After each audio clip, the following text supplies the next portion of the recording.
Kita bersyukur kepada Allah Subhanahu wa taala yang telah menciptakan kita dengan berbagai nikmat, yang atas kenikmatan itu maka seluruh amal ibadah kita terasa begitu sempurna. Alhamdulillahilladzi khalaqal mauta wal hayata liyabluwakum ayyukum ahsanu amala. Allah yang menciptakan kita semua, Allah yang menjadikan di antara kita hidup dan mati, salah satunya untuk menguji pada kita semua mana yang paling terbaik ahsanu amala, mana yang paling terbaik amal di antara kita. Jadi sifat al-ihsan ini semoga melekat pada diri kita dan kita peroleh hingga penghujung hembusan nafas terakhir kita. Bapak Ibu rahimani wa rahimakumullah, kita sudah sampai di pembahasan yang terakhir adalah keluarnya nyawa orang mukmin dan orang kafir. Namun di sini hadis yang disampaikan oleh al-mu'allif adalah hadis yang dhaif. Nah, di sini al-mu'allif menyampaikan hadis ini agar menjadi informasi pada kita bahwa hadis ini adalah hadis yang dhaif. Nah, hadis yang dhaif ini tidak mungkin atau sangat lemah sekali untuk kita jadikan hujjah. Jadi pelajarannya di sini supaya adalah al-mu'allif bermaksud supaya kita semua mengetahui bahwa hadis ini adalah hadis yang dhaif. Ya, seperti yang dibunyikan, sesungguhnya nyawa orang mukmin keluar seperti keringat, sedang nyawa orang kafir dihunus seperti dihunusnya nyawa keledai, dan sesungguhnya orang mukmin itu pernah melakukan kesalahan sehingga diberatkan ketika meninggal dunia untuk menghapus kesalahannya itu. Dan sesungguhnya orang kafir pun pernah melakukan kebaikan, maka dimudahkan ketika meninggal dunia untuk membalas kebaikannya itu. Ini adalah hadis yang dhaif. Jadi tidak bisa kita jadikan hujjah. Nah, pembahasan kita para jamaah, Bapak Ibu rahimani wa rahimakumullah, saat ini adalah apa yang akan kita alami. Apa yang akan dialami manusia saat nyawanya dicabut. Jadi ini adalah sesuatu yang hak, bahwa di antara kita semua ini akan merasakan sakaratul maut. Kita semua akan meninggal dunia. Dan maksud diadakannya membedah buku ini, kita bacakan apa yang telah dituliskan oleh al-mu'allif adalah supaya kita bisa mempersiapkan diri dengan sebaik-baiknya. Karena al-maut, al-yakin itu tidak mengenal usia, ya Bapak Ibu. Kemudian maut pun bisa terjadi di seluruh usia, bahkan pada 0 hari pun, ya, 1 hari. Pada bayi yang baru dilahirkan bisa jadi sudah mengalami al-maut. Ya, seperti itu. Jadi tidak ada hubungannya dengan usia, walaupun Nabi SAW menginformasikan pada kita bahwa kisaran usia umatnya beliau sallallahu alaihi wasallam adalah 60 sampai 70 tahun. Tetapi itu tidak bisa menjadi patokan, walaupun itu mayoritasnya mungkin ada di sana, tetapi tidak sedikit pula saudara muslim kita yang wafat meninggal dunia ketika usianya belum mencapai 60 tahun. Jadi harus kita persiapkan sebaik mungkin. Al-mu'allif di sini menyampaikan, Bapak Ibu sekalian, bahwa sebelum nyawa kita atau nyawa manusia itu dicabut, maka terlebih dahulu kita ini akan mengalami sakaratul maut. Di sini al-mu'allif menerjemahkan dengan berkali-kali pingsan, begitu ya. Jadi berkali-kali pingsan. Di situ ada penurunan daya tahan tubuh kita. Kita diberikan himpitan rasa sakit. Nah, kemudian fungsi dari organ tubuh kita ini akan dibuat melemah oleh Allah Subhanahu wa taala. Dan itu pun terjadi kepada Rasulullah sallallahu alaihi wasallam. Fisik beliau yang begitu kuatnya, begitu tangguhnya, pada saat menjelang sakaratul maut, fungsi-fungsi organ tubuhnya menurun, dibuat oleh Allah Subhanahu wa taala. Allah yang menggenggam kesehatan kita, yang menurunkan kesehatan kita. Ya, maka dari itu kita bersyukur pada Allah Subhanahu wa taala kita masih bisa berkumpul, saling mengingatkan untuk mempersiapkan hal yang terbaik ketika al-maut ini akan hadir pada kita semua. Ketika berkali-kali pingsan, maka anggota-anggota tubuhnya mengucapkan seperti halnya, ya, seolah-olah mengucapkan selamat berpisah antara satu dengan yang lainnya. Mungkin kaki kita mengucapkan selamat tinggal pada mata kita, begitu pula sebaliknya, dan hal-hal yang lainnya. Jadi ini yang akan terjadi, hakul yakin. Ya, kita yakini bahwa ini akan terjadi pada kita. Ya mungkin seiring bertambahnya usia, ya kita rasakan ya penurunan kekuatan tubuh, kekebalan tubuh, penyakit-penyakit sudah mulai muncul dengan beraneka ragam dan namanya juga bervariasi ya, penyakit-penyakit ini. Nah ini salah satu tanda juga, ya, salah satu tanda agar kita bisa, salah satu hikmahnya ya tentu kita menjaga kesehatan semaksimal mungkin supaya kita masih bisa tetap maksimal, optimal dalam beribadah kepada Allah Subhanahu wa taala hingga penghujung hembusan nafas kita yang terakhir. Dan juga di sini adalah pertanda bahwa memang kita ini miliknya Allah Subhanahu wa taala dan kita akan kembali kepada Allah Subhanahu wa taala. Baik. Kita lanjutkan, di sini ada beberapa dalil yang diambil dari Al-Qur'anul Karim oleh al-mu'allif, yaitu mengenai sakaratul maut. Agar kita lebih yakin bahwa sakaratul maut ini adalah sesuatu hal yang akan terjadi. Yang pertama adalah di dalam Quran surah Qaf di ayat yang ke-19. Allah Subhanahu wa taala berfirman, jadi ada 4 ayat di sini yang dinukil oleh al-mu'allif. Wa ja'at sakratul maut bil haqq. Dan datanglah sakaratul maut yang sebenar-benarnya. Dzalika ma kunta minhu tahid. Kalau kita lanjutkan ya ayatnya. Dan sakaratul maut itu yang dahulu engkau seringkali selalu merasa ingin lari daripadanya gitu. Nah, ini menjadi salah satu dalil yang telah kita sampaikan bahwa memang fitrahnya kita ini memang ada sedikit ketakutan ya untuk mati, untuk wafat, meninggal dunia. Banyaklah ketakutannya. Mungkin ada obsesi yang belum tercapai, ada yang belum nikah mungkin ya ingin nikah dulu gitu kan, seperti itu. Ada juga saya belum haji gitu misal, ada juga begitu ya, ada kita rasa kita jangan sampai ya Allah kita dicabut nyawa kita sebelum kita menunaikan ibadah haji. Tentunya rasanya belum sempurna, belum puas kita menyempurnakan rukun Islam kita ya seperti itu. Adalah banyak kekhawatiran apapun itu gitu, dan itu memang manusiawi dan betul-betul wajar ya kalau kita memang takut mati, takut meninggal. Ya, salah satu bukti lainnya kalau kita sakit kan kita ikhtiar ke dokter, ke ahli kesehatan, mengkonsumsi obat supaya kita fit lagi ya, seperti itu. Ya tidak berpasrah diri, dan itu tidak boleh juga. Tetap kita ikhtiar semaksimal mungkin untuk supaya kita bisa selalu dalam keadaan yang fit, sehat. Ya seperti ini.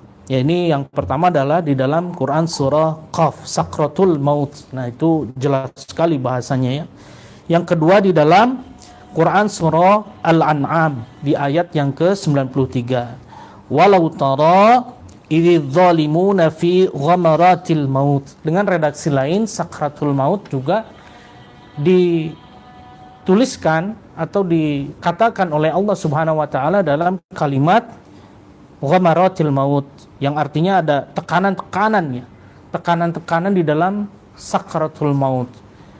Ya memang dikabarkan bahwa Nabi SAW pun merasakan hal demikian, bahwa ini adalah sesuatu hal yang menyakitkan ya, ketika ruh kita akan dipisahkan dari jasad kita.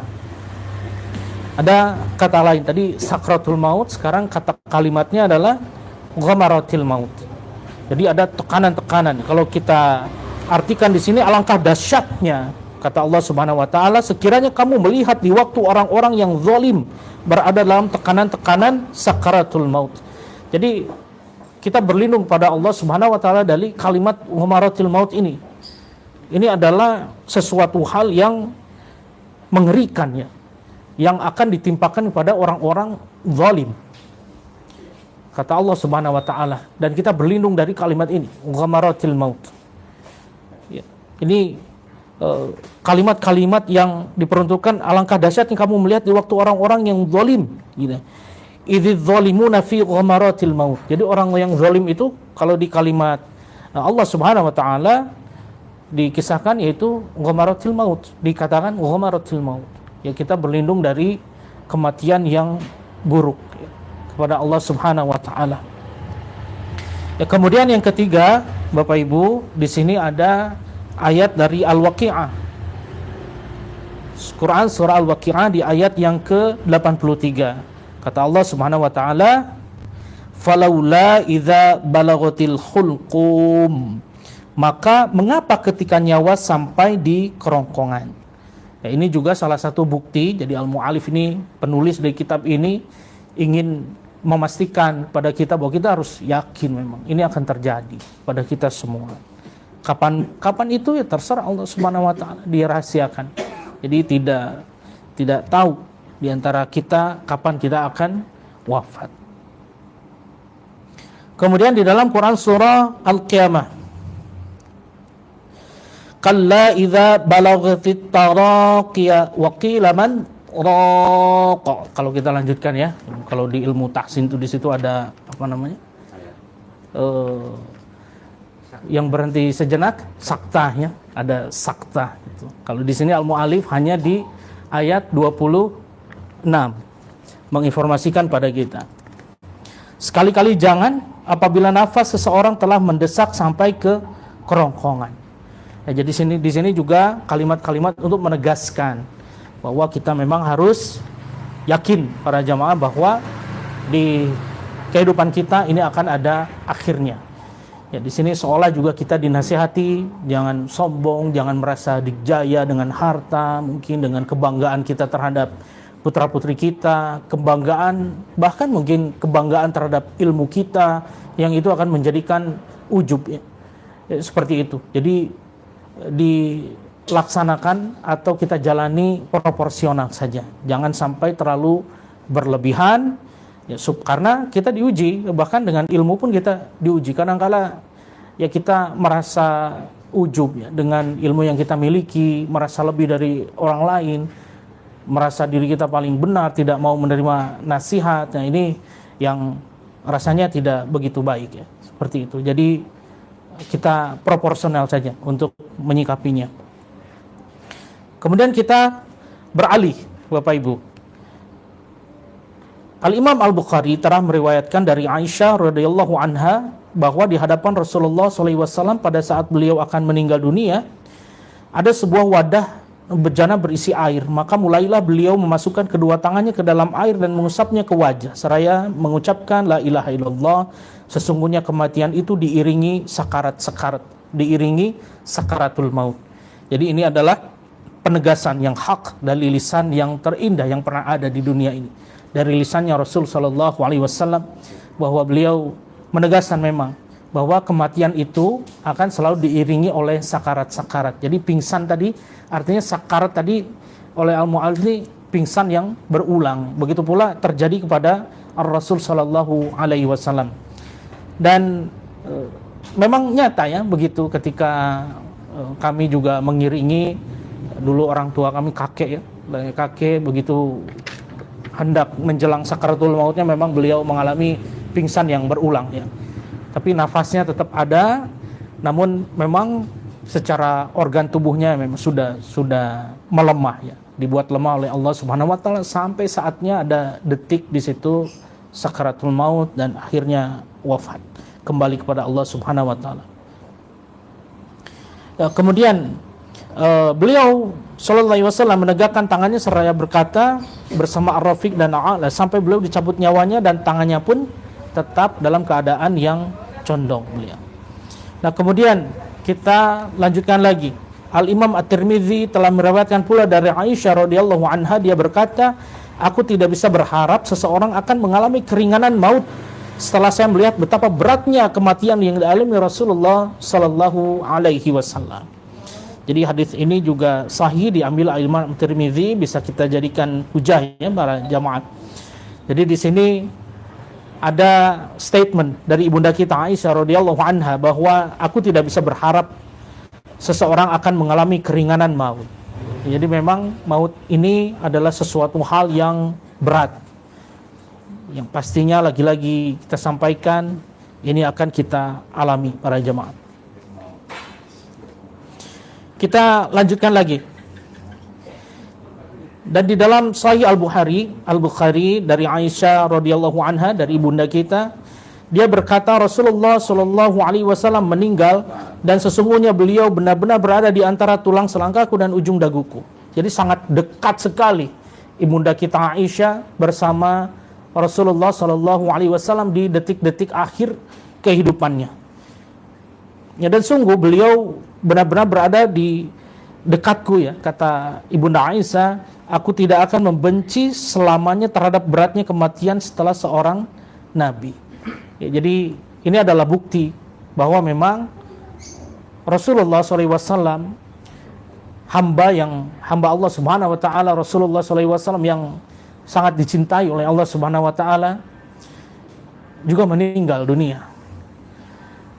Ditakdirkan begitu oleh Allah Subhanahu Wa Taala, kesehatannya dibuat menurun oleh Allah Subhanahu Wa Taala di penghujung hidupnya, dan kemudian beliau pun merasakan sakaratul maut. Jadi itu pun yang akan menimpa kita. Kemudian kita lanjutkan. Kemudian Nabi kita masuk di, kemudian Nabi bercerita kepada kami, ada sekelompok orang dari Bani Israel keluar rumah menuju salah satu kuburan mereka. Mereka berkata, tidaklah kita melakukan sholat 2 rakaat lalu berdoa kepada Allah Subhanahu Wa Taala, semoga dia mengeluarkan seseorang yang telah mati, biarlah dia memberitahu kepada kita tentang kematiannya. Jadi ini adalah sesuatu hal yang isnad hadis dari hadis ini adalah jayyid ya. Jadi kita lanjutkan saja ke materi yang berikutnya. Materi berikutnya adalah Al-Mu'allif membahas tentang ucapan selamat tinggal dan rasa pedih.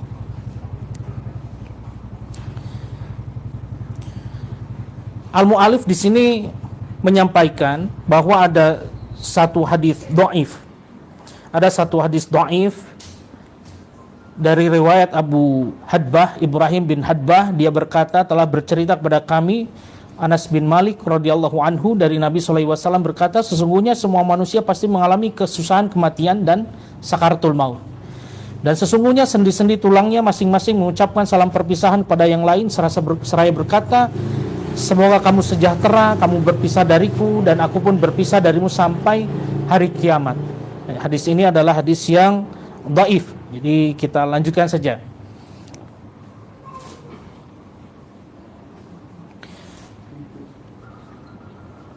Begitu pula dengan hadis qudsi ya. Ketika Allah berkata, padahal sungguh kami benar-benar telah meringankan untukmu hai Ibrahim. Jadi di sini Al-Mu'allif menyebutkan bahwa ini hadis maudhu, kita lewat saja untuk pengetahuan kita, referensi untuk kita. Jadi kita memang betul-betul harus bersandar kepada kitab dengan penjelasan para ulama-ulama yang salih, sehingga kita bisa membedakan mana yang bisa kita jadikan hujah, mana yang tidak ya. Baik, kita lanjutkan para jamaah rahimani wa rahimakumullah.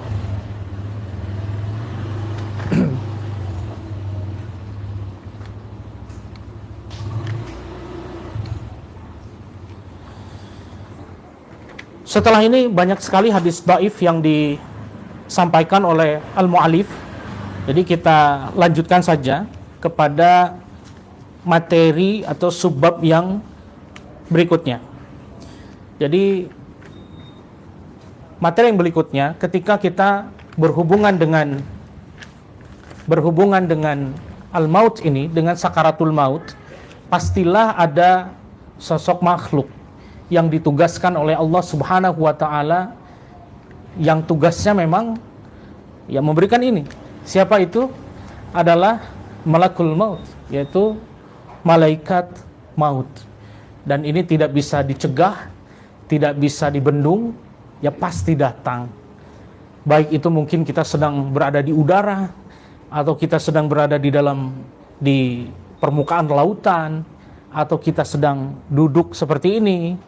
Ya bahkan ada salah satu dai, ya Masya Allah, sedang khutbah Jumat, ya kita dengar beritanya, sedang khutbah Jumat, kalau nggak salah di khutbah yang kedua atau bagaimana, yang ininya wafat pada saat khutbah Jumat. Masya Allah, ini sesuatu hal yang luar biasa indah. Semoga husnul khatimah beliau, Allah yarham. Luar biasa ya, tentunya ini tidak bisa dilukiskan dengan kata-kata secara zahir, ya, secara yang kita lihat. Sedang khutbah Jumat, malakul maut hadir. Begitu pula dulu pernah terjadi juga dengan wali kota Bandung yang sebelumnya, ya. Dengan wali kota Bandung yang sebelum yang saat ini, beliau bertugas untuk khutbah Jumat. Pada saat hendak bangkit dari duduknya, hendak menuju mimbar, beliau pun langsung tersungkur. Masya Allah, tersungkur di dalam rumah Allah Subhanahu wa Ta'ala, di dalam langkah kaki menuju mimbar, ya, ketika akan melaksanakan tugas khutbah Jumat. Ya, kita berharap kepada Allah Subhanahu wa Ta'ala, semoga kita semua diberikan husnul khatimah, ya, diberikan wafat yang baik menurut Allah Subhanahu wa Ta'ala. Kemudian ya jasad kita diurusi oleh saudara muslim kita sesuai dengan sunnahnya Rasulullah SAW. Kemudian kita dikuburkan, ya, sesuai dengan sunnah Rasulullah SAW. Banyak yang menyolati kita, ya, para jamaah, ya. Kemudian mendoakan kita semua, ya, semoga kita semua berkumpul di surganya Allah Subhanahu wa Ta'ala.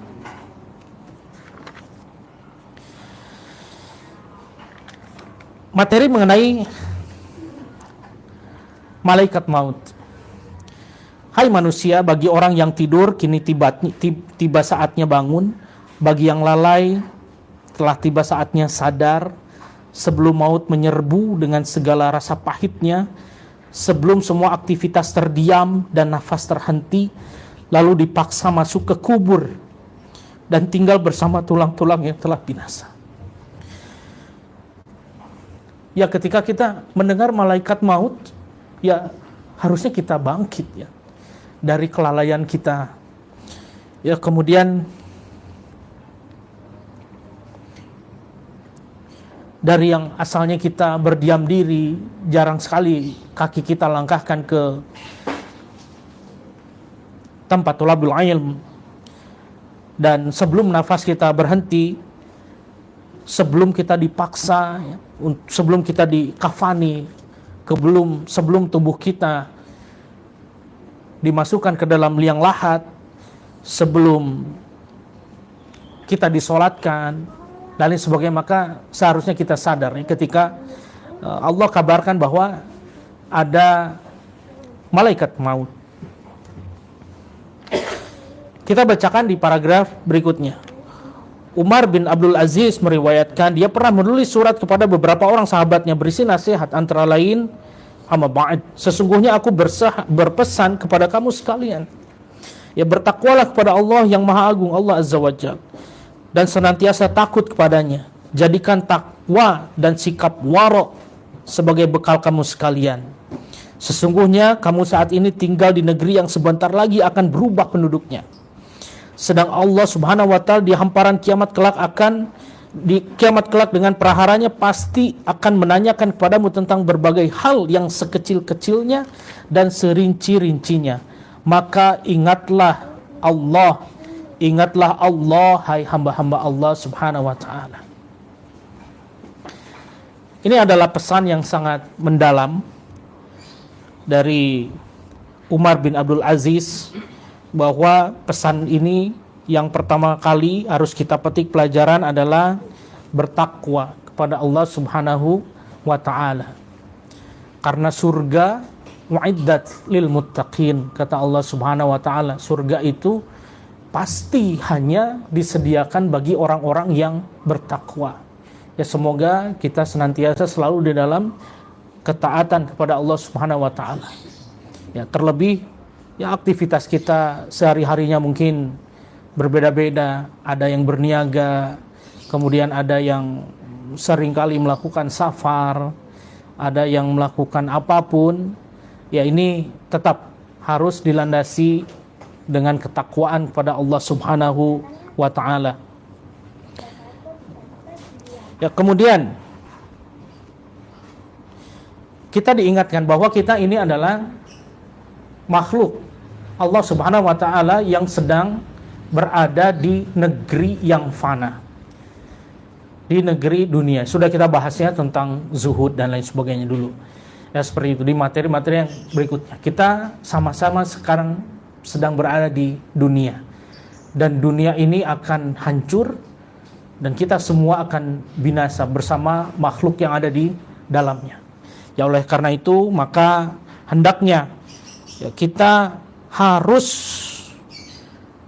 melaksanakan atau harus muhasabah diri, introspeksi diri. Sudah sejauh mana kita takwa kepada Allah Subhanahu wa taala, dan semua yang Allah titipkan di dalam jasad kita apakah sudah dipergunakan dengan baik atau kita salah gunakan dengan cara bermaksiat pada Allah Subhanahu wa taala. Ya ini fungsi dari kajian kita yang seperti ini. Ya semoga ini bisa saling mengingatkan kepada kita semua, terutama kepada yang menyampaikan. Ini yang betul-betul harus direm betul. Di antara aktivitas-aktivitas mungkin di antara kita, kesibukan kita sehari-harinya, mari kita luangkan waktu supaya kita kembali kepada jalan Rabb kita, jalan Allah Subhanahu wa taala. Merujuk dari kisah di atas, Al-Mu'allif melengkapkan beberapa dalil-dalil yang diambil juga dari Al-Quranul Karim. Yang pertama di dalam Quran surah Ali Imran 185. Tiap-tiap yang berjiwa akan merasakan mati. Ya, Al-Mu'allif ini tidak menuliskan, kalau di teks ini ya tidak menuliskan Arabnya ya, tidak menuliskan teksnya. Kita insya Allah hafal ya teksnya. Kullu nafsin dha'iqatul maut, pastinya. Jadi tiap-tiap yang berjiwa akan merasakan mati. Kemudian juga firman Allah Azza wa Jalla di dalam Quran surah Ar-Rahman di ayat yang ke-26. Semua yang ada di bumi akan binasa. Ayatnya juga insya Allah kita hafal. Kullu man 'alaiha fan. Ya, seperti itu. Ya, jadi ini adalah dua bukti, dalil yang sangat kuat bahwa kita akan mati semuanya, yang berjiwa akan mati, dan semua yang ada di bumi akan dihancurkan oleh Allah Subhanahu wa taala. Ya, termasuk rumah mungkin yang kita bangga-banggakan, kendaraan, kemudian harta kita, dan semuanya tidak tersisa sedikit pun, semuanya akan hancur. Dan hanya ketakwaan dan amal ibadah kita, tabungan amal kebaikan kita yang akan menemani kita insya Allah. Kemudian satu dalil lagi, yang ketiga berarti ini ya, setelah cerita atau kisah dari atau nasihat dari Umar bin Abdul Aziz, Al-Mu'allif mengambil di dalam Quran surah Muhammad di ayat yang ke-27. Fakaifa idza tawaffathumul malaikatu yadribuna wujuhahum wa adbarahum. Di ayat yang ke-27. Bagaimana keadaan mereka apabila malaikat maut? Nah, di sini. Al malaikatu yadribuna wujuhahum wa adbarahum. Apabila malaikat maut mencabut nyawa mereka seraya memukul muka mereka dan punggung mereka. Jangan sampai ya, kita dipukul wajah kita oleh malakul maut dan punggung kita. Jangan sampai jemaah. Kira-kira yang dipukul yang bagaimana? Ya orang kafir, orang ahli maksiat, orang yang tidak patuh kepada perintahnya Allah Subhanahu wa taala, dan yang lainnya yang memang betul-betul melakukan pelanggaran syariat yang besar. Jadi inilah yang akan dipukul wajahnya dan punggungnya oleh malakul maut. Wallahu a'lam bishawab. bagaimana kita nanti kita berdoa kepada Allah Subhanahu wa taala, semoga kita husnul khatimah. Lagi-lagi terus kita berdoa kepada Allah Subhanahu wa taala. Karena ini pedih sekali ya. Pedih sekali bagaimana wajah kita. Para jamaah, kita nggak bisa membayangkan wajah kita mungkin ketika dipukul atau ditonjok itu dari depan ya oleh sesama manusia saja, kira-kira sakit atau tidak. Kita ditampar ya, walaupun sama-sama kulit, kita ditampar rasanya sakit. Bagaimana ketika wajah kita dipukul oleh malaikat yang ukurannya jauh lebih besar daripada manusia. Kemudian apabila kita dipukul mungkin ya punggung kita dari belakang ya oleh besi ini saja ya, oleh besi ini saja dipukul punggung kita di belakang, tentunya sakit sekali. Apalagi ketika kita dipukul oleh malakul maut, ya tentunya sakit ya, semoga tidak terjadi kepada kita ya, hal yang demikian. Dan ini hak dikabarkan oleh Allah Subhanahu wa taala. Yang terakhir adalah Quran surah As-Sajdah. Di sini dituliskan langsung artinya ya, katakanlah malaikat maut yang diserahi untuk mencabut nyawamu dan akan mematikan kamu. Kemudian hanya kepada Rabbmu kamu akan dikembalikan. Kalau ayat Qurannya Qul yatawaffakum malakul mautil ladzi wukkila bikum thumma ila rabbikum turja'un. Gitu ya, itu surah Sajdah di ayat yang ke-11. Pokoknya di yang paling bawah-bawah lah ya ayat-ayatnya. Jadi kata Allah Subhanahu wa taala, katakanlah Qul yatawaffakum malakul maut. Ya, disebutkan di sini jelas sekali. Malakul maut. Malak itu ifrad dari malaikatnya. Malakul maut. Jadi kalau jamaknya malaika. Jadi tunggalnya adalah malak. Jadi kalau sudah malaikat jangan juga disebut para malaikat. Berarti ada dua kata yang akan membanyakan. Jadi cukup kalau malaikat berarti itu adalah banyak ya, malak yang banyak. Berarti kan gitu sebetulnya secara tata bahasa. Tapi kita sering kali ditambah para malaikat gitu. Jadi mereka. Tidak seorang pun dari para malaikat. Nah, di sini ada para malaikat. Tidak seorang pun dari malaikat, seharusnya mungkin begitu ya. Tidak seorang pun dari malaikat pembantu itu melainkan andaikan diizinkan menelan seluruh langit dan bumi sekali telan niscaya dilakukannya. Dan ini jadi banyak sekali yang dan saya dengar ya. Jadi Al-Mu'allif ini menjelaskan bahwa yang didengar beliau ini secara sanad tidak tersambung kepada Ar-Rasul sallallahu alaihi wasallam. Nah, jadi kita kita anggap ya ini untuk informasi saja di dalam kitab ini. Adapun Al-Mu'allif pun di sini mengakui bahwa apa yang dia sebutkan banyak sekali ini yang tidak bersumber dari sanad yang sahih. Jadi ini untuk keilmuan kita. Jadi kalau ada informasi yang demikian, ya informasi yang demikian, maka hendaknya kita harus lebih selektif. Jadi memang harus dikaitkan dengan hadis-hadis Nabi Sallallahu Alaihi Wasallam. Jadi kita lanjutkan saja ya.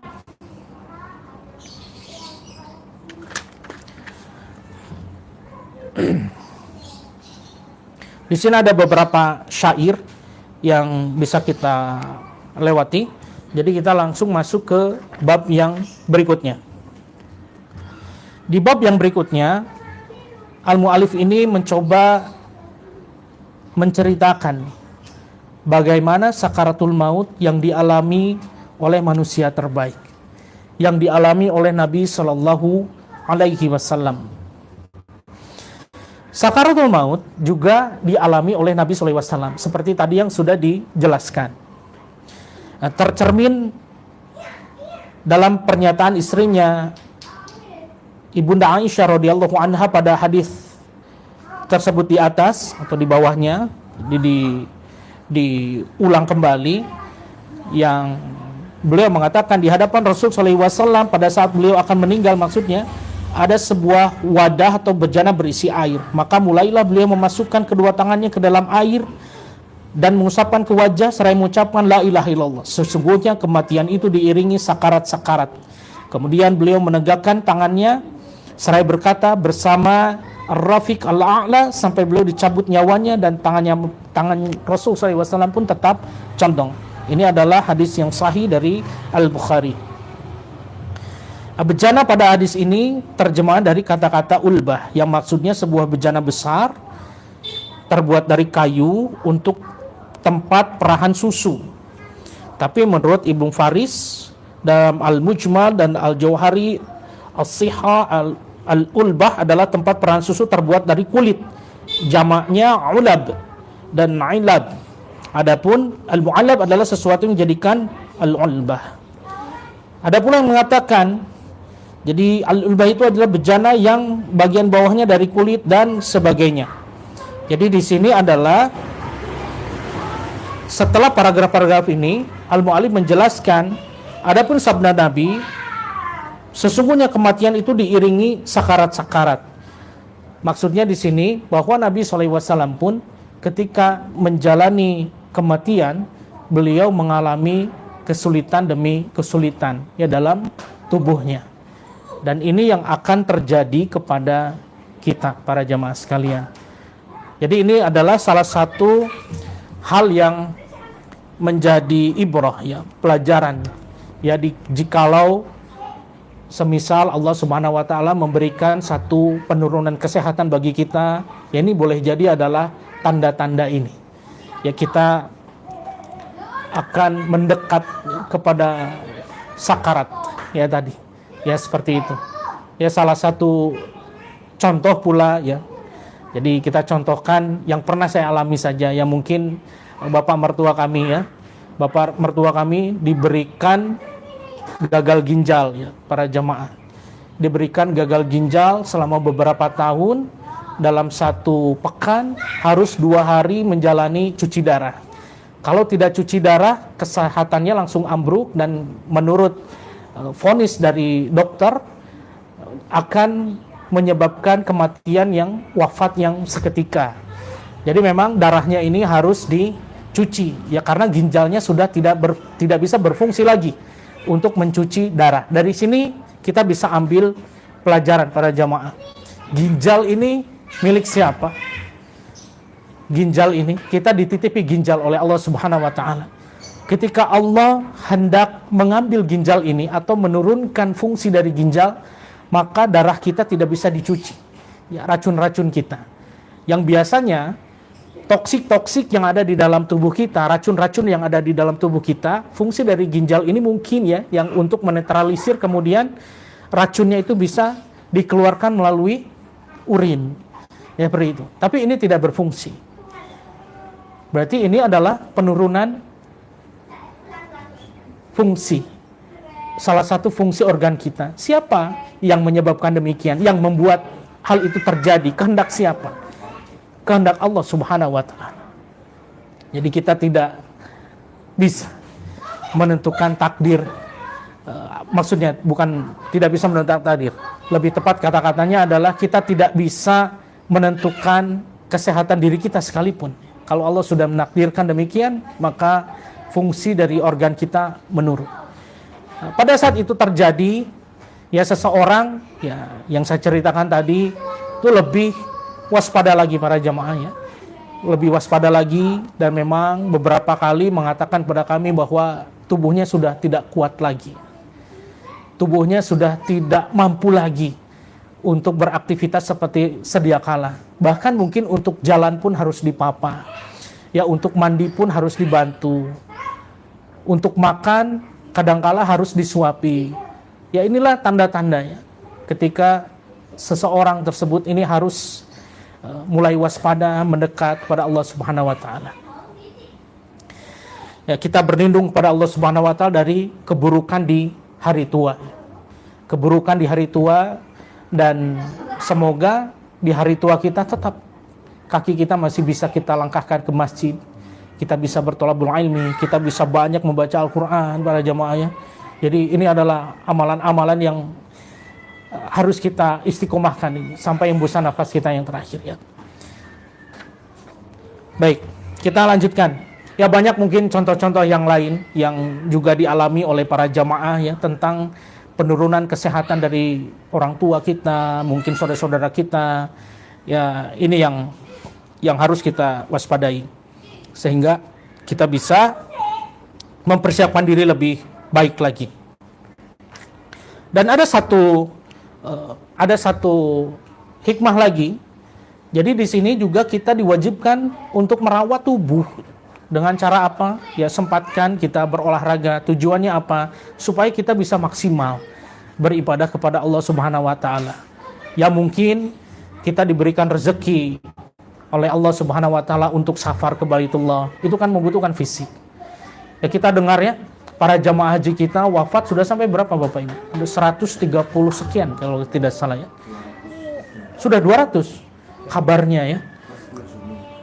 200 saudara muslim kita yang wafat di sana, semoga ibadah hajinya diterima oleh Allah Subhanahu wa taala dan beliau semua diberikan wafat yang husnul khatimah, wafat di tanah haram ya Masya Allah. Kita biasanya kan di sana disolati oleh ribuan, ratusan ribu para jamaah di sana, dan semoga Allah menerima kebaikannya langkah kaki dari rumahnya Masya Allah. Wallahu a'lam bishawab. Ya mungkin keluarganya bersedih atas kepulangan saudaranya yang sedang melakukan ibadah haji, tetapi mungkin beliau yang dicabut nyawanya Allah Subhanahu di sana bergembira ya, diberikan wafat yang husnul khatimah. Ini Masya Allah. Wallahu a'lam bishawab. Ya, jadi ini juga satu hikmah untuk kita bahwa kita memang harus merawat yang kaitannya mungkin dengan penyakit dalam, maka mulai kita mempertimbangkan asupan-asupan makanan dan lain sebagainya. Ya mungkin yang sudah usia 40 ke atas ya seperti saya seperti ini sudah harus mulai memilah makanan-makanan, kemudian kita tetap menjaga kesehatan kita ya, setidaknya kita berjalan kaki, olahraga. Jadi untuk menjaga kesehatan kita supaya tetap fit dalam rangka apa? Dalam rangka aktivitas kita beribadah kepada Allah Subhanahu wa taala. Ya termasuk muamalah kita ini adalah ibadah pada Allah Subhanahu wa taala. Ya untuk menafkahi keluarga kita. Ya, baik. Ini adalah sakaratul maut yang dialami Nabi sallallahu alaihi wasallam, cukup singkat saja. Jadi ini ada beberapa pelajaran-pelajaran yang tentunya bisa kita petik ya para jemaah. Bab berikutnya, Al-Mu'allif ini membahas tentang arti sakaratul maut yang dialami para nabi. Para ulama kita rahimahullah, kalau sakaratul maut yang susahnya seperti itu dialami oleh para nabi, para utusan Allah, para wali, dan orang-orang yang bertakwa, mengapa kita masih lalai dari mengingat Allah Subhanahu wa ta'ala? Dan mengapa kita masih juga tidak bersiap-siap menghadapinya? Waduh, ini teguran keras. Teguran yang sangat positif bagi kita dari sang penulis kitab ini. Tadi sudah diceritakan bahwa sakaratul maut ini terjadi kepada para nabi, para rasul, pada orang-orang yang bertakwa. Ya mungkin para imam mazhab yang sering kita dengar kesolehannya, keilmuannya, Al-Imam Abu Hanifah, Al-Imam Asy-Syafi'i, Al-Imam Malik, Al-Imam Ahmad bin Hanbal, ya seperti itu. Mereka mengalami hal ini, ya seperti itu. Lalu mengapa kita tidak bersiap untuk menghadapi sakaratul maut? Kata Allah Subhanahu wa taala, "Qul huwa nabaun 'adzim, antum anhu mu'ridun." Dalam Quran surah Shad di ayat ke-67 dan 68. Katakanlah berita itu adalah berita yang benar, yang kamu berpaling daripadanya. Dzalika ma kunta minhu tahid. Kurang lebih redaksinya sama. Jadi mayoritas dari kita ini memang seringkali tidak sadar, ya berpaling, bahwa hakikatnya kematian ini akan hadir kepada kita semua. Ya, ini yang harus kita ulang-ulang terus, kita kaji terus supaya kita bersiap diri dan kita memperbaiki amal kita. Kemudian masih kata para ulama, adapun kalau para nabi sallallahu alaihi wasallam, Nabi Muhammad sallallahu alaihi wasallam mengalami sakaratul maut dan kesusahan-kesusahan yang menerjang, yang menjelang kematian, hal itu dikarenakan ada dua pelajaran penting. Ini adalah pelajaran dari wafatnya para nabi sallallahu alaihi ajma'in. Yang pertama, agar kita mengetahui betapa pedihnya sakaratul maut ataupun kematian. Ini pelajaran yang pertama. Agar kita mengetahui betapa pedihnya wafat seseorang itu. Yang kedua, mungkin ya ada sebagian orang yang bertanya-tanya, bukanlah mereka itu kekasih Allah, para nabi, para rasul, tetapi mengapa mereka mengalami kesulitan-kesulitan yang demikian besarnya? Padahal Allah tentu bisa meringankan mereka semua sebagaimana yang dinyatakan di dalam kisah Ibrahim. Padahal sungguh kami benar-benar telah meringankan untukmu wahai Ibrahim. Di sini ada hadis yang dinukil oleh al-mu'allif, inna asyaddan nas bala'anil anbiya'u tsummal amsalu fal amsal. Sesungguhnya manusia yang paling besar cobaannya dunia adalah para nabi. Lalu orang yang paling mirip dengan mereka berikutnya. Ini adalah hadis yang sahih yang bisa kita jadikan hujjah. Ya, jadi di sini ada dua pelajaran al-mu'allif. Yang pertama dari penulis, bahwa memang tadi sudah dikatakan bahwa kematian ini adalah sesuatu hal yang pedih. Ya, supaya tidak pedih, ya kita tidak diterjang oleh malakul maut baik dari wajah ataupun dari punggung, maka kita sama-sama untuk memperbaiki amal ibadah kita insya Allah. Kemudian yang kedua, untuk menjelaskan bahwa para nabi ini adalah cobaan yang paling besar di dunia. Ya, kalau kita mungkin diuji oleh Allah Subhanahu wa taala dengan berbagai ujiannya, dengan berbagai kesakitan di kolbu kita, hati kita dijadikan sakit karena ucapan-ucapan seseorang dan lain sebagainya, percayalah itu tidak ada apa-apanya dibandingkan dengan cobaan-cobaan atau ujian-ujian yang diberikan oleh Allah Subhanahu wa taala kepada para nabi. Ini adalah dua pelajaran penting.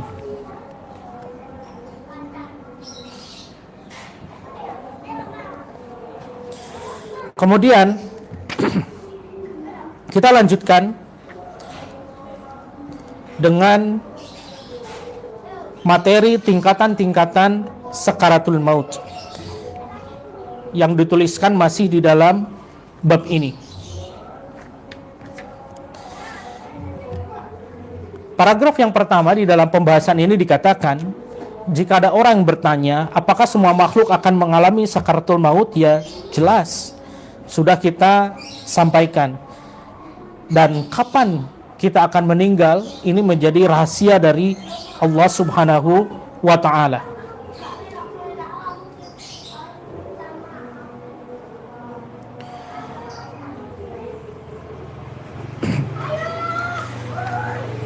Di paragraf yang selanjutnya, al-mu'allif membahas tentang bahwa Allah Subhanahu wa ta'ala adalah yang maha kekal. Ini pelajaran. Kita akan binasa, tetapi Allah Subhanahu wa ta'ala maha kekal. Dia maha satu, maha esa, tiada sekutu bagi Allah Subhanahu wa ta'ala. Namun boleh saja bagi Allah, kata al-mu'allif, membeda-bedakan di antara para makhluknya dalam hal itu, khususnya di antara makhluk yang kasat mata, ya sesuai perbedaan kedudukan dan derajat masing-masing yang telah ditentukan oleh Allah Subhanahu wa ta'ala. Kita masuk terlebih dahulu beberapa dalil. Diulang dalil tadi di dalam Quran surah Ali Imran di ayat yang ke 185 dikatakan kullu nafsin za'iqatul maut. Al-Hamid berkata, kata al-mu'allif di sini, ayat tersebut ada 3 tempat dalam Al-Quran. Ya, adapun yang dimaksud dengan ketiga kematian itu tak lain adalah kematian bagi semesta alam. Ya, kullu nafsin dha'iqatul maut, setiap yang bernyawa. Jadi semuanya. kematian bagi semesta alam, yakni makhluk yang tergolong alam dunia, makhluk yang tergolong malakut, dan makhluk yang tergolong alam jabarut. Yang mereka yang tergolong alam pertama adalah anak Adam dan cucu-cucunya, semua jenis binatang ya di sini. Kemudian ada juga tergolong alam malakut adalah berbagai jenis malaikat dan jin. Jadi di sini kita tergolong ke dalam alam jabarut ya menurut para ulama. Jadi ada alam jabarut yaitu kita anak-anak Adam, umatnya Nabi Shallallahu Alaihi Wasallam insyaallah, dan semua jenis binatang yang mempunyai nyawa. Ini adalah alam jabarut. Sedang alam malakut, nah alam malakut ini adalah alamnya malaikat dan jin. Ya seperti itu. Ya semuanya akan binasa. Jadi semuanya, baik alam jabarut kita yang ada di dalamnya ataupun alam malakut, ya, semuanya akan musnah, dimusnahkan oleh Allah Subhanahu Wa Taala, akan mati. Ya akan mati. Kullu nafsin dha'iqatul maut.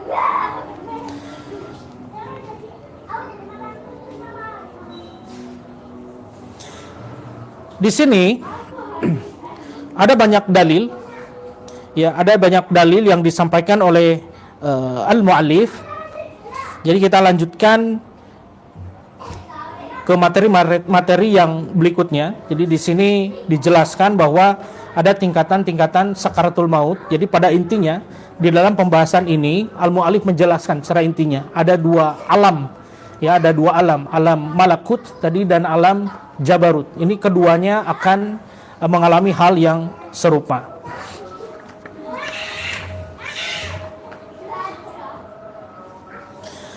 Kemudian para jamaah rahimani wa rahimakumullah, di sini ada materi yang akan menutup perjumpaan kita di bab ini.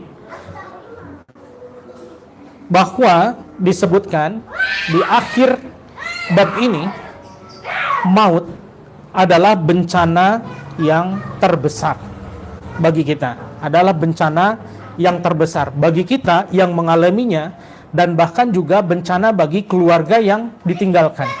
Ya, keluarga yang ditinggalkan pun jelas akan mengalami kesedihan, akan mengalami rasa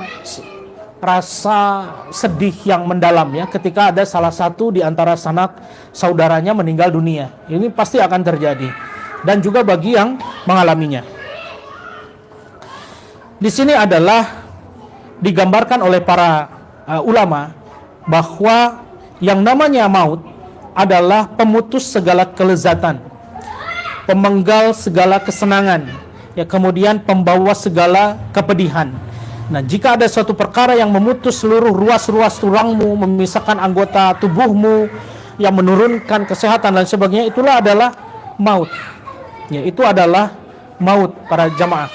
Ini yang terjadi di antara kita. Ini tidak bisa ditukar ya, tidak bisa ditukar dengan harta kita.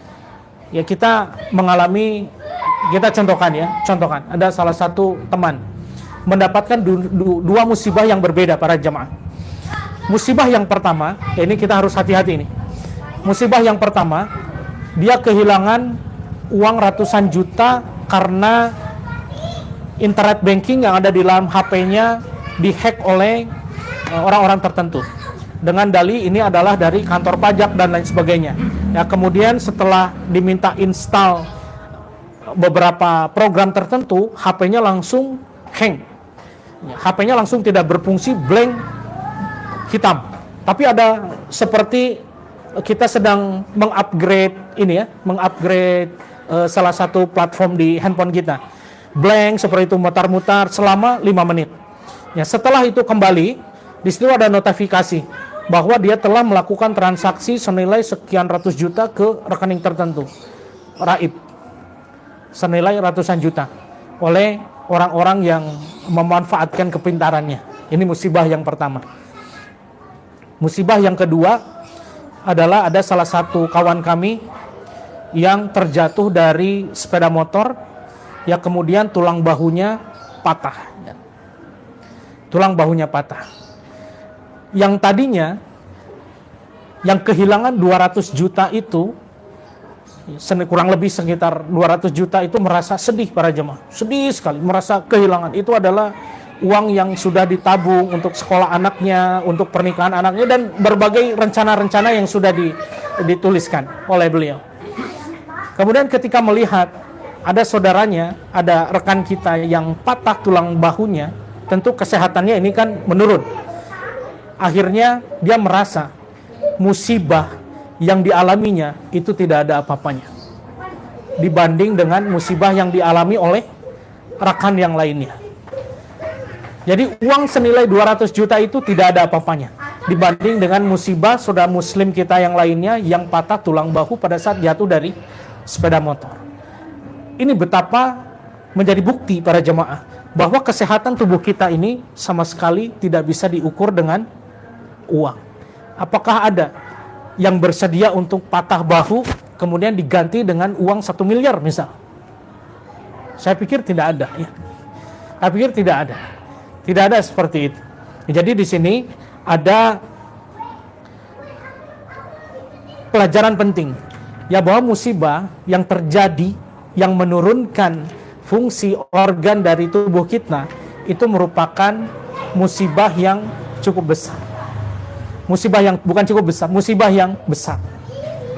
Yang tidak bisa diganti dengan uang ratusan juta ataupun 1 miliar. Saya yakin tidak akan ada yang mau yang seperti itu. Mungkin menukar ginjalnya untuk ditukar dengan uang 2 miliar misalkan, seperti itu. Saya yakin tidak akan ada yang mau yang seperti itu. Atau menukar matanya ya untuk dibeli misalkan. Saya pikir tidak ada. Ini adalah kenikmatan yang diberikan oleh Allah Subhanahu wa taala kepada kita semua. Nah, di sini menjadi bukti bahwa kalaulah penurunan fungsi dari organ kita ini adalah sesuatu hal musibah yang besar, apalagi al-maut, meninggal, semuanya sudah selesai. Dan kita sudah tidak bisa bertaubat lagi kepada Allah Subhanahu wa taala. Kita tidak bisa berkumpul lagi seperti ini, kita tidak bisa sedekah lagi, kita tidak bisa umroh, kita tidak bisa haji, kita tidak bisa melakukan amal ibadah yang lain. Stop di detik itu, kemudian dihitung. Akan dikalkulasi para jemaah. Bagaimana amal kita, bagaimana dosa-dosa kita. Ya, semoga timbangan kebaikan kita jauh lebih berat dibandingkan dengan kekhilafan, kealpaan kita ketika kita hidup di dunia ini. Jadi ini adalah beberapa pelajaran-pelajaran penting. Jadi sini pun dijelaskan oleh penulis dari kitab ini menceritakan beberapa kisah-kisah tentang kesehatan yang tadi sudah dicontohkan dengan analogi-analogi yang kita juga bisa temui ya di keseharian kita. Kemudian yang terjadi pada saudara-saudara kita, bahkan terjadi kepada kita sendiri. Jadi saya pun merasa banyak adanya keterbatasan ya. Jadi keterbatasan. Contoh ada yang dua hal. Daripada mencontohkan orang lain, saya contohkan diri saya sendiri. Jadi alhamdulillah Allah berikan saya ini sebagai penghidap yang buta warna, jemaah. Saya ini penghidap yang buta warna, tapi buta warnanya bukan buta warna yang jelas. Kalau ini hijau gitu masih bisa saya bisa. Tapi kalau sudah dites buta warna yang ada buku-buku itu, angka-angka itu, halaman kedua saya udah gak bisa baca. Halaman kedua kesananya loh, saya tahu itu pada saat ketika masuk perguruan tinggi dari SMA. Ini musibah bagi saya. Tadinya saya masuk di jurusan tertentu.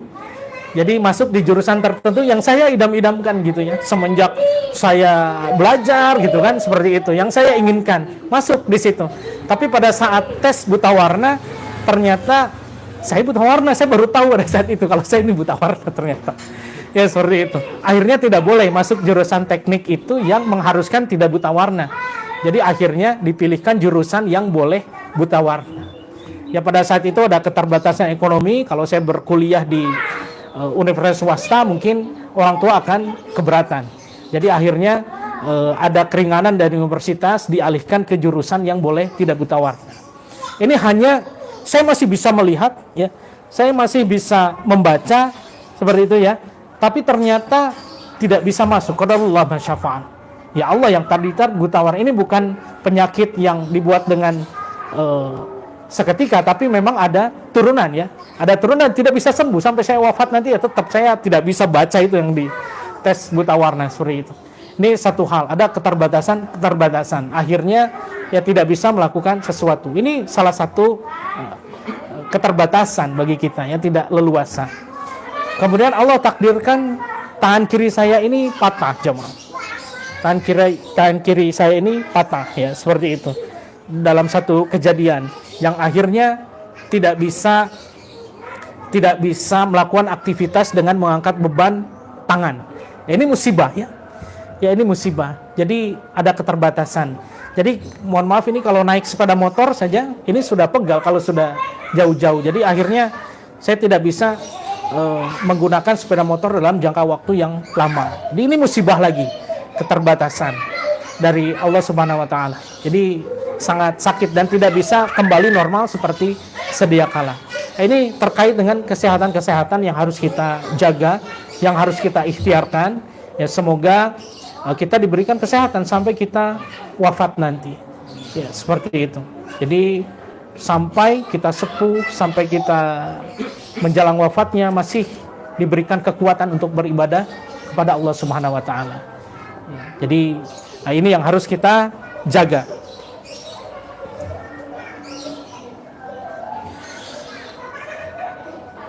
Nah, kemudian ada satu dalil yang akan menutup perjumpaan kita di dalam Quran surah Qaf ayat yang 4. Allah Subhanahu wa taala berfirman, sesungguhnya kami telah mengetahui apa yang dihancurkan oleh bumi dari tubuh-tubuh mereka, dan di para syirikat, dan pada sisi kami pun ada kitab yang memelihara dan yang mencatat.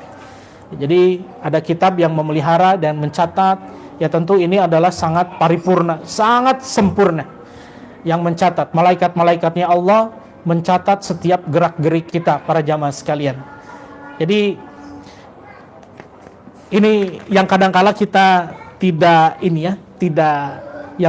kita sadari. Jadi setiap gerak langkah kita, setiap perkataan kita, ini ada yang mencatat, para jemaah. Nah, saya kadang-kadang kalau bertugas misalnya, bertugas tarawih pada bulan Ramadan, itu kadang-kadang suka menetes air mata seketika gitu.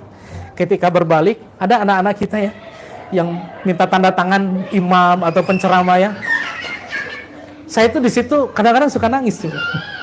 Jadi Masya Allah, mungkin ini catatan amal kita ya. Jadi sholat contreng gitu ya, di checklist gitu. Sholat subuh.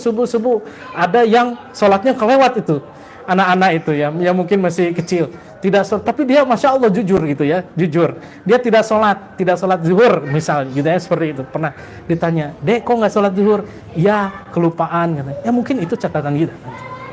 Oh, kita pernah tidak sholat kita tidak khusyuk gitu, mungkin gitu ya nanti, seperti itu. Jadi kadang-kadang suka meneteskan air mata tuh, pada saat ada anak-anak kita, adik-adik kita itu minta tanda tangan, kemudian dia menuliskan amaliyah setiap harinya ya, puasa sedekahnya berapa, sedekah apa tidak pada hari itu. Ya Masya Allah, mungkin itu catatan-catatan kita yang kita belum tahu. Ya, maka dari itu banyak-banyak kita bertobat kepada Allah Subhanahu wa taala dan jadikan teman yang soleh sebagai teman sahib kita sehari-harinya, dan kita hindarkan dari teman-teman yang mungkin yang tidak bermanfaat bagi negeri akhiratnya ya, seperti itu. Ya, semoga Allah Subhanahu wa taala menjaga kita.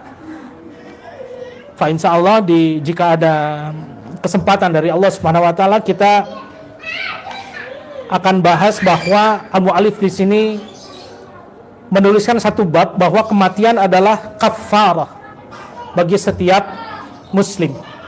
Jadi kematian adalah kafarah bagi setiap muslim. Apa itu arti kafarah sebagai pembuka ya? Kafarah itu penghapus. Secara bahasanya adalah penghapus terhadap segala macam penderitaan dan rasa sakit. Itu disebut dengan kafarah. Ya, penebusan terhadap penderitaan dan rasa sakit. Ya, seperti itu. Ya, jadi insyaallah semoga Allah memberikan kesehatan pada kita dan kita semua dijadikan hamba-hamba yang senantiasa bertakwa kepada Allah Subhanahu wa taala dan mengiringi setiap langkah kita dengan amal kebaikan. Wallahu a'lam bishawab. Wassallallahu ala nabiyyina wa ala alihi washabihi wasallam. Wa akhiru da'wana alhamdulillahirabbil alamin. Subhanakallahumma wa bihamdika asyhadu an la ilaha illa anta astaghfiruka wa atubu ilaik. Assalamualaikum warahmatullahi wabarakatuh.